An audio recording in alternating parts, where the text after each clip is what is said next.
Welcome to our Devos, where this week we are talking about how to be needy. Talking about how neediness is the quickest way for us to have that ongoing relationship with God that Jesus instructed us to. And this picture of spiritual maturity comes when we become needier as we get older, needier, more dependent as we grow in our faith. It's not to become more self-sufficient, more filled with knowledge that we don't need to study the word anymore, but we need to depend on him for really how this all fits into our lives and how to apply it. That's what neediness means. Blessed are the poor in spirit, Jesus says, not those that are self-sufficient. So today, I want to talk to you just briefly about this idea of how this is supposed to look on a more practical way. We talked earlier in the week about the language of the needy, which is prayer. But there's another component of that neediness which comes out in the form of persistence. Now, a lot of times people will say persistence is really a strength. Well, it depends on who you ask. Because I have children, and my children will sometimes be persistent, but it's not out of strength, it's out of weakness. And what I mean by that is my son, Sammy, he's the one that does this the most. We'll be sitting somewhere, and he'll be like, I'm thirsty, could you get me a drink? And he can't quite get everything on his own yet. He can do some things, but if he wants like an apple juice or something, he can't do that unless I want to clean up apple juice for the rest of my life. So I have to get him. I'll say, I'll just give it to me in a minute. And you know what a minute is to a parent. It's anything from a minute to 6.5 hours. It just depends on what else is going on. So I'll say, I'll get to it. Well, my son will sit there, and he'll go, I'm thirsty, I want apple juice. I'm thirsty, I want apple juice. I'm thirsty, I want apple juice. I'm thirsty, I want apple juice.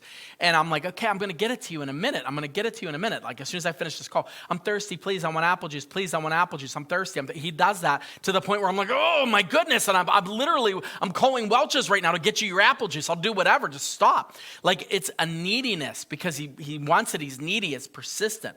And it comes across at times, if you're in the flesh, it's annoying. But as a spiritual concept, it's actually necessary. So you want to, if you want to be needy, ask, seek, and knock like you're needy. And I'm going to paraphrase this story because I had a whole sermon that I brought about this, and I'm not going to spill the whole sermon, but I had a whole sermon I brought some years ago about the man who asks for bread at midnight. And it's a parable that Jesus tells about a man who is entertaining somebody, like he has guests, and he runs out of bread. He doesn't have any bread. So he goes after dark to his neighbor, and he asks his friend, can I have some bread?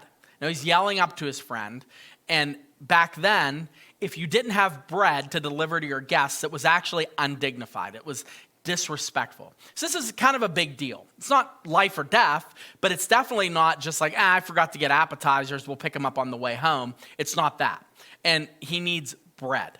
So he starts to persistently yell to his friend at night for bread. And I mean, he does it repeatedly to the point where the friend is actually upset because he's going to awaken the people in his house. And finally, we see that the friend gets up and gets him bread. He helps him with the bread. He gives him the bread. And then Jesus, in a rare moment when it comes to this parable, breaks it down and explains what the relevant part is for us to understand in this parable. This is what Jesus says in Luke 11, verse 8. He says, I tell you, though he will not get up to give him anything because he is his friend, yet because of his impudence, this word is very, very important. Impudence, he will rise and give him whatever he needs. This word impudence is uniquely used in this particular passage that Jesus uses, and it's a Greek word that means rash, bold, unashamed persistence. Rash, bold, unashamed persistence. This neediness, this lack of awareness of neediness. It's like you're in a fire and you're like, please I'm in a fire, please help me. It's this bold, rash, like completely unaware persistence. And Jesus says this is the key. His impudence, his bold, rash, like constant, unwavering neediness. It's that desperation. He says this is why the man gives him the bread.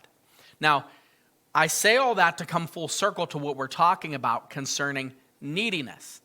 Jesus is saying, this is how your relationship with God ought to be. Now, God isn't the angry, annoyed friend. God is telling us, I want you to be like this. I want you to be this needy. I want you to keep coming to me with these prayers. I want you to keep coming to me with these needs. You think they're annoying. I think it's intimacy. You think it's something I don't care about. I'm telling you, I already know what you need. You think that you have to figure this out on your own. I'm telling you, you don't know what you're doing. You need to come to me because I'm the one that can give you exactly the source of what you're longing for, because I am that source.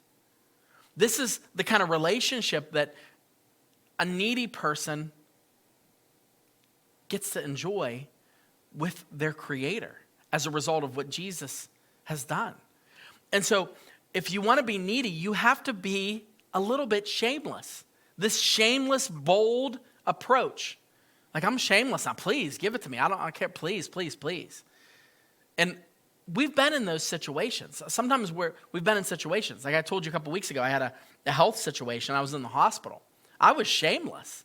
Like, I was writhing in pain, and I told them, I'm like, please, I don't care what you do to me. I don't care what you do for me. Just help me get out of this pain.